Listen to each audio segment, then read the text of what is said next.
Peace and love. I hope all is well and whatever that you seek finds you the same. I want to talk about something right here, real quick. Um, this thing called switching up on people. A lot of people like to use this when, out of the blue, out of nowhere, what they usually was getting from a person, they stop getting. How a person usually will deal with them, they stop dealing with them like that. Or what they used to get from someone, they no longer receive. The the main thing that they'll come up with is that somebody switched up on them. Now I will say that, you can have people that, um ride with you, you think they with you, and then the next thing you find out that they really ain't with you. Now to me, that's switching up. Because if you're not really with me, why act like you with me? And then once it's revealed, you act like, it's nothing. So you switched up.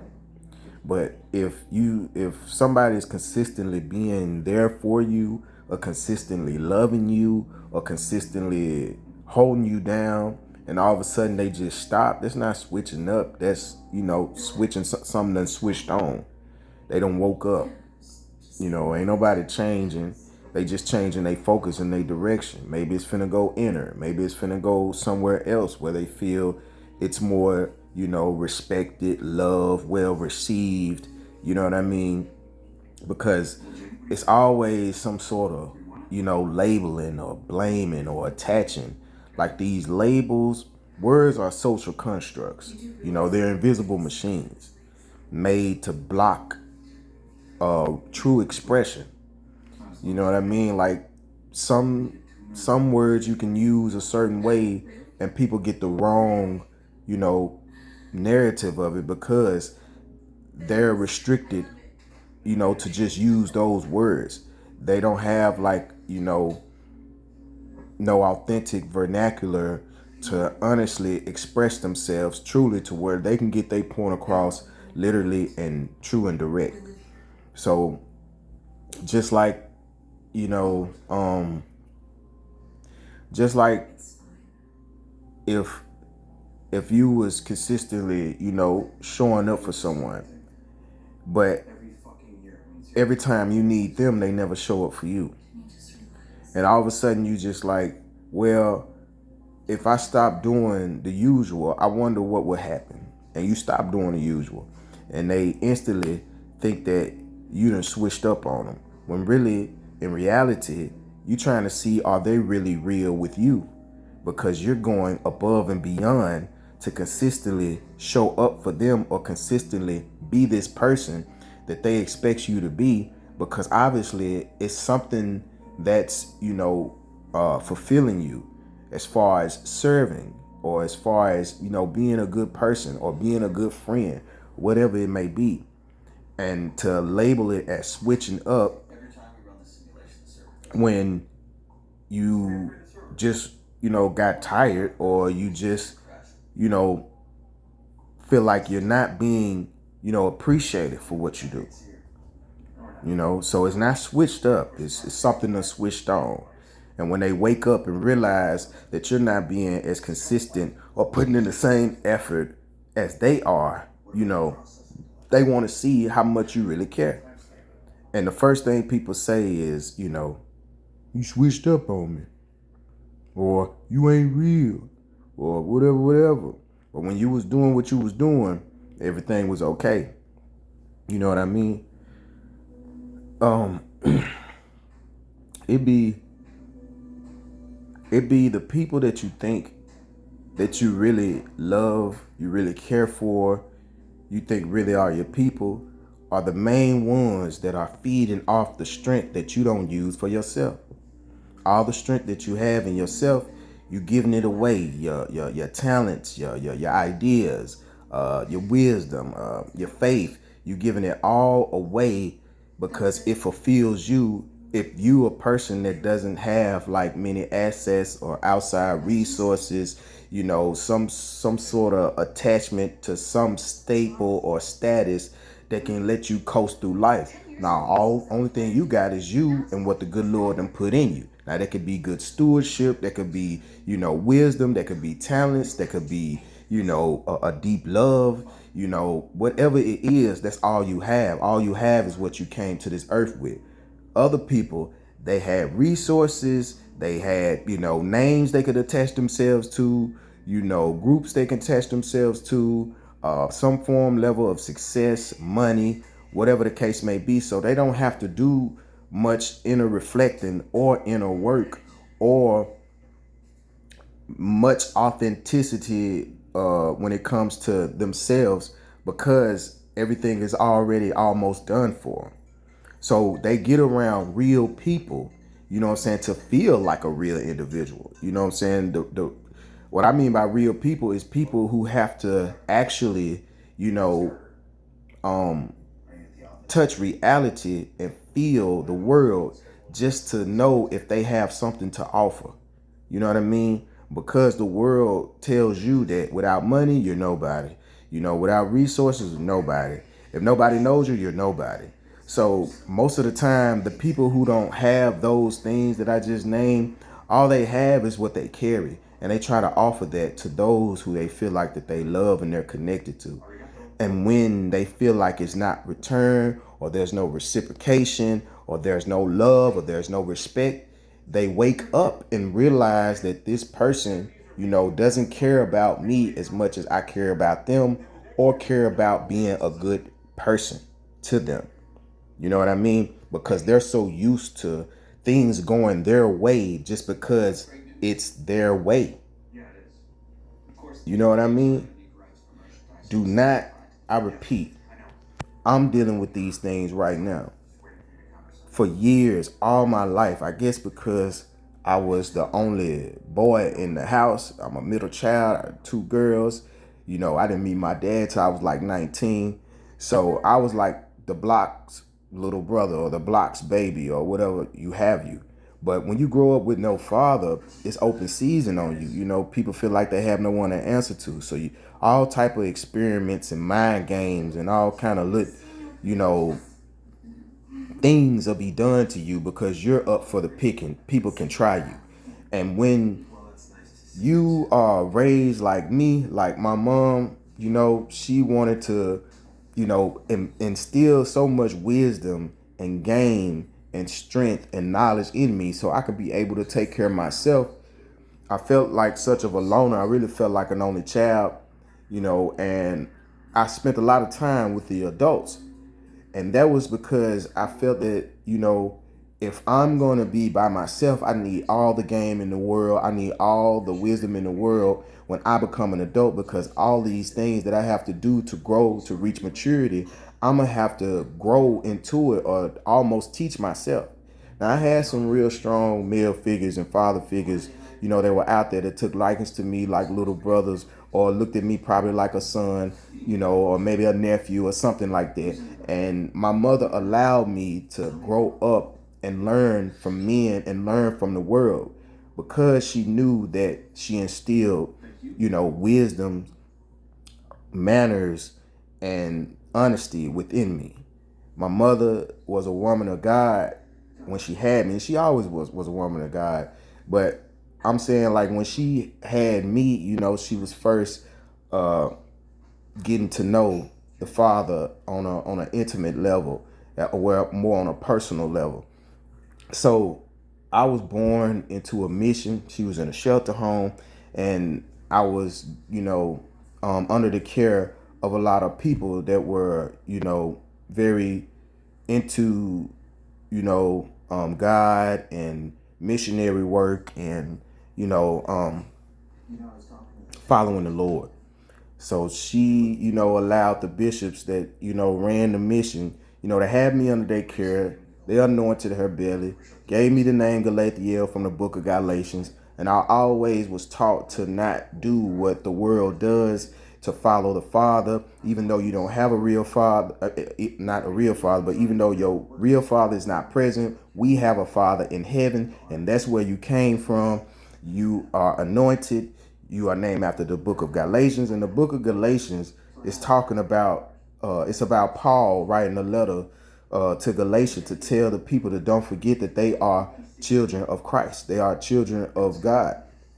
So with that being instilled in me, whenever I was sent outside the door, I always felt that the Father was watching every single thing I do. And then she'll give me these fundamentals. He won't put no more on you can bear. He may not come when you want to, but he'll always be on time. And he work and move and speak in mysterious ways. Those fundamentals, I use them to make decisions and maneuver in life. And so many things were put up against me that the only thing I knew to do was to serve, learn, and develop. But I wasn't serving people. I felt that if I didn't have, what the world says I need to have a life or to be looked at as somebody or anybody, then I'm gonna put in the work for the Lord, because I'm not a trust fund baby. I don't have no name I can ride off of, like I'm such and such little cousin or whatever the case may be, or my mother, didn't raise us materialistic. Our upbringing was mainly about, the little things and fundamentals of life, relationships, and friendships. So I say that to say, it's a lot of people, that have no, agenda.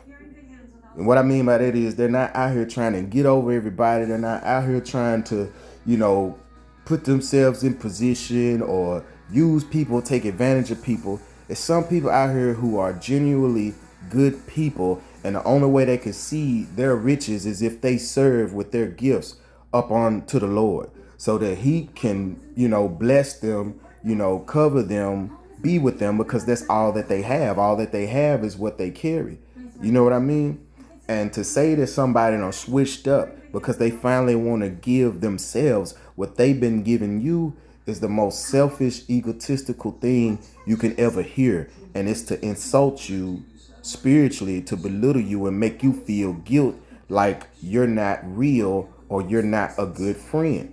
When in reality, you have to be your own good friend and have to be real with yourself, so you don't get put in situations where you get taken advantage of for being raised right, or being well mannered, or being a good friend. People look at this like licks. Even, from males to females, they look look at good people who had parents to raise them to be good, genuine, upstanding, loving people, that there are the pickings. You have women or you know what I'm saying, anybody that can see these people and look at them like, hey, that's my opportunity, you know what I'm saying, to look a certain way or get in position or feed off these people to put myself where I want to be or be looked at how I want to be looked at. That's wrong. That's not right. That's not of God. That's not real. What's real is when you show yourself the love that you possess, so that you can make sure that you are confident within yourself and you don't need validation from anyone else to tell you that, hey, you're a good person, or hey, you got some good talents, or hey, you dope at what you do, or hey, I appreciate you doing this, or whatever. Pour all of that into yourself. Pour all of that into yourself. Give glory unto the Father, the one who created us. Without the Father, we wouldn't be here.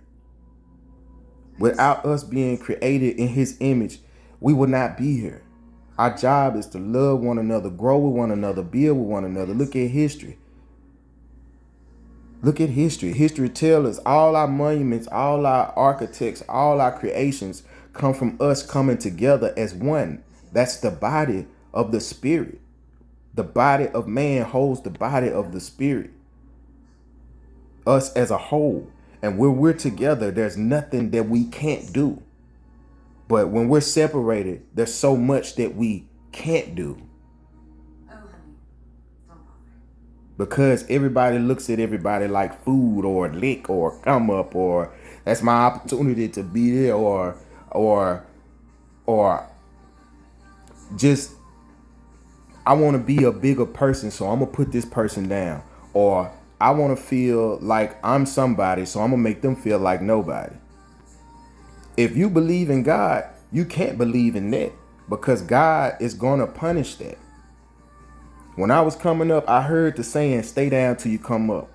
I loved that so much because I felt it aligned with, the Father, uh, knowing that if you did good or did what you were supposed to do, you'll have an expected end. You know what I mean? So being mistreated, being looked down upon, being taken advantage of, being, used and abused or talked about or somewhat bullied spiritually or mentally or emotionally bullied.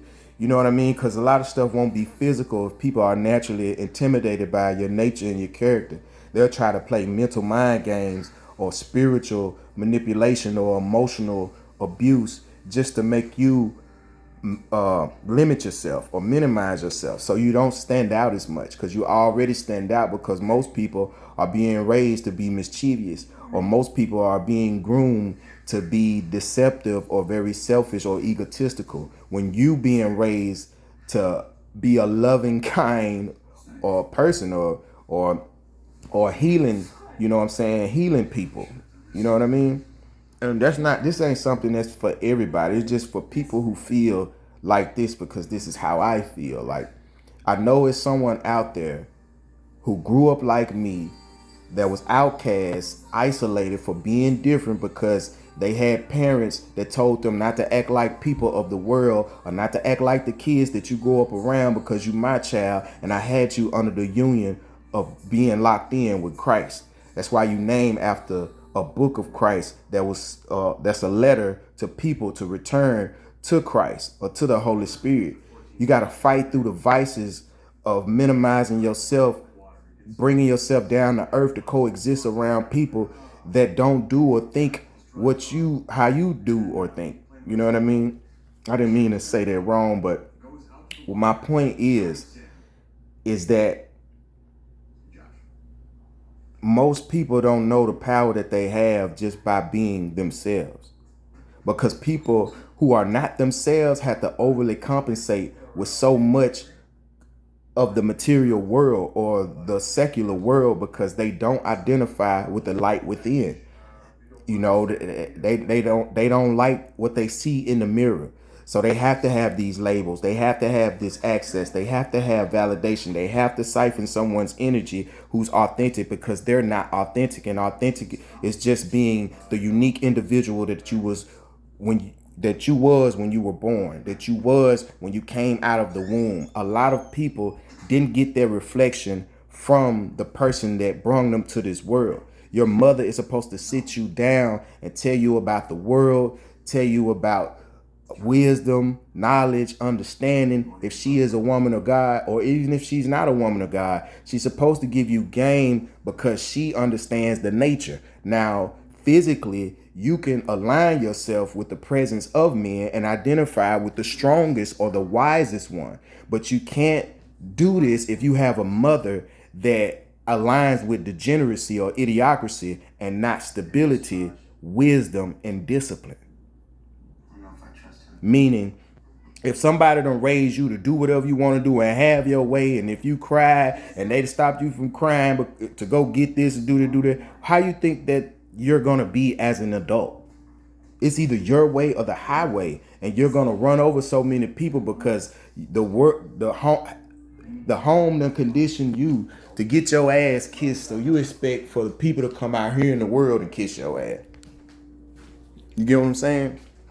Like, that's why we live in a society of today, because the world celebrates degeneracy, because the world has sold people a dream that, hey, you have to have these things to be somebody, or you have to have a certain level of success to be somebody, when you already are somebody. If you wasn't somebody, you wouldn't be in the body.